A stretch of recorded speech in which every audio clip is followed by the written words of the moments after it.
ndikashandisa mafoni ndikaona vanhu more than million vainzi ngaende kwasekuru tasva ndega zvandokwanisa nandifonera munhu kuti wega ndaingotarisa pafoni so ngaende kwasekuru tasva ngaende kwasekuru tasva ngaende kwasekuru tasva paSeven Anderson ndo papi pano naye ndo pakasvika tunga amai wake nababa wake amai vacho varipo baba vacho varipo amai vasimba vabuda vaenda kuseri harika akauya nawo chikanzi sekuru mwana wangu anopora here wakasvika ndisiko ndikangofona chete station vazukuru vangu itai zvakati kungofona chete just eko vakomana mabhozi vanozaka pane ndau dzatiita zvakati ndibva tobata zo atorit arara zvakanaka musuku ndikazomuona the following day atimaona saka unoona zvoendaka ukauya une kutenda mwoyo mako zvako zvinokuita zvakanaka asi ukaendera koedza tinotaura kuti bvisa kwana simba toisa kwauri mbozi kuda kuedza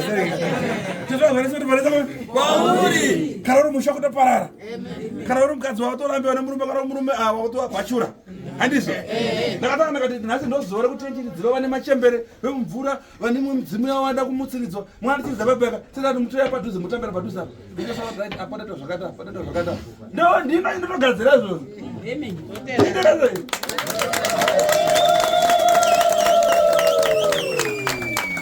ndinayo yekuvabaudhi lake kana paro yewe sipana choi musachemi kuti aiwa ndakadzara kubikisa nyangu yanonoka kana ndaiwa muri wangu anonoka kuweka aramba mboya pano azotuka ukatuka unofa achituka ndina kuzvituka ndiye pane pandakadza kurara uhopi kuti ndatukirwa gonzo kurarama nhede kutemba speed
sekuru tasa.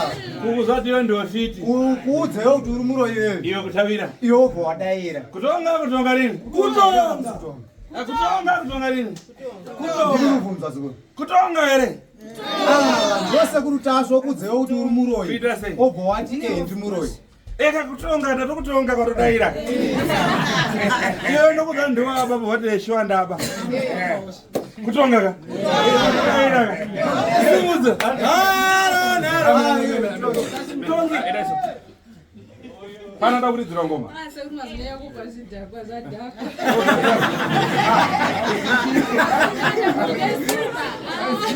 Pana da mbotambe kana 3-4 pana mbotambe. Right. Suduka hapa, suduka hapa.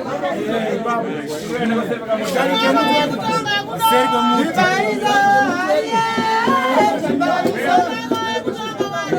Ibarizo.